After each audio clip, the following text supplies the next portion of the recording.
আজ ছুটির দিন বাসা থেকে তাড়াতাড়ি করে বেরিয়ে পড়লাম, মনে ভয়ে ভয়ে নিয়ে চলছি। আর কোথায় যাচ্ছি তা জানতে হলে অবশ্যই সঙ্গে থাকতে হবে। হ্যালো বন্ধু, welcome to my another blog. আজ যেহেতু শুক্রবার, তাই মনে চাইলো একটু ভালো মন্দ রান্না করি, তাই আমি বেরিয়ে পড়েছি। আসলে আমি একা একা বের হতে খুবই ভয় পাচ্ছিলাম, কারণ আমি এই কাজটি আগে কখনোই করিনি। বাসা থেকে অনেকবার বলার পর আমি বের হয়েছি, আর কি যে হবে আমি সত্যি নিজেই জানি না। তারপরেও চলেছি, দেখা যাক কি হয়। আমি ওই দোকানটায় আগে একবার গিয়েছি, কিন্তু একা যাইনি। এই প্রথমবার আমি একা একটা বড় একটা কাজ করতে যাচ্ছি। আর একটা ভয় তো মনের ভিতর সবসময় করছে, জিনিসটা ভালো হবে কি না। খুব রোদ ছিল, তাই ভালোও লাগছে না, আবার টেনশনও লাগছে। দেখুন, রাস্তায় কিন্তু খুবই মানুষ কম ছিল।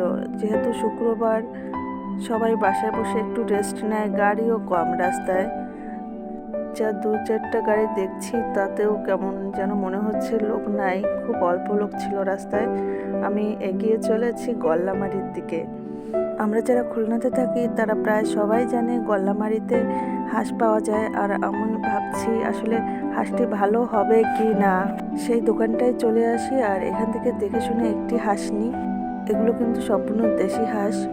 যেহেতু খাওয়ার পরে ভয়েস দিয়েছি, তাই বলতে পারলাম। আর এখানে আমি হাঁসটিকে পরিষ্কার করে নিব।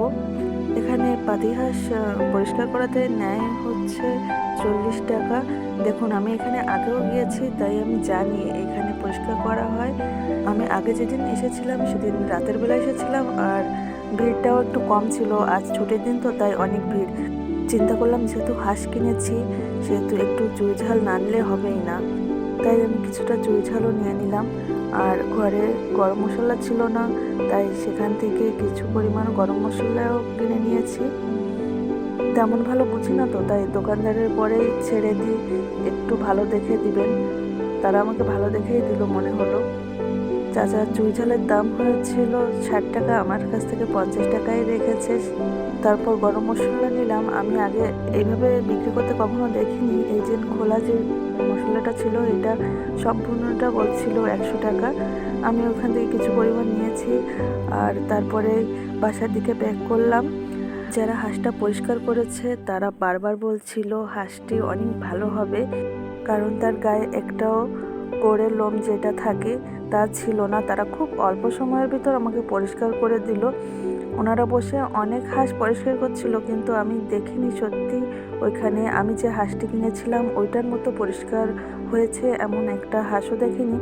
তাই মোটামুটি ভালোই লাগছিল কেমন হয়। এই যে বাসায় নিয়ে এসেছি, আর এখন আপনাদের একটু দেখিয়ে দিব কেমন ছিল হাঁসটি। দেখুন কত সুন্দর, একদম পরিষ্কার, একটা লোম ছিল না তার গায়ে। বাসায় আসার পর সবাই বলছে, এই তো তুই পারিস, এখন থেকে তুই যাবি এই কাজটা করতে। আজকে অনেক টেনশন করতে করতে গিয়েছি, খুবই চিন্তায় ছিলাম ভালো হবে কি না, কিন্তু যখন ভালো হয়েছে খুবই ভালো লাগছে। আর বাসায় আনার পর দিদি এটাকে কাটিং করে, এরপর রান্না করার পালা। আর রান্নাটাও আমি করেছিলাম, কিন্তু আজকে রান্নার ভিডিওটা আর দিব না, এতটুকুই শেয়ার করলাম তোমাদের সঙ্গে। তাহলে দেখা হবে, কথা হবে অন্য কোনো ব্লগে। সবাই ভালো থাকবে, সুস্থ থাকবে।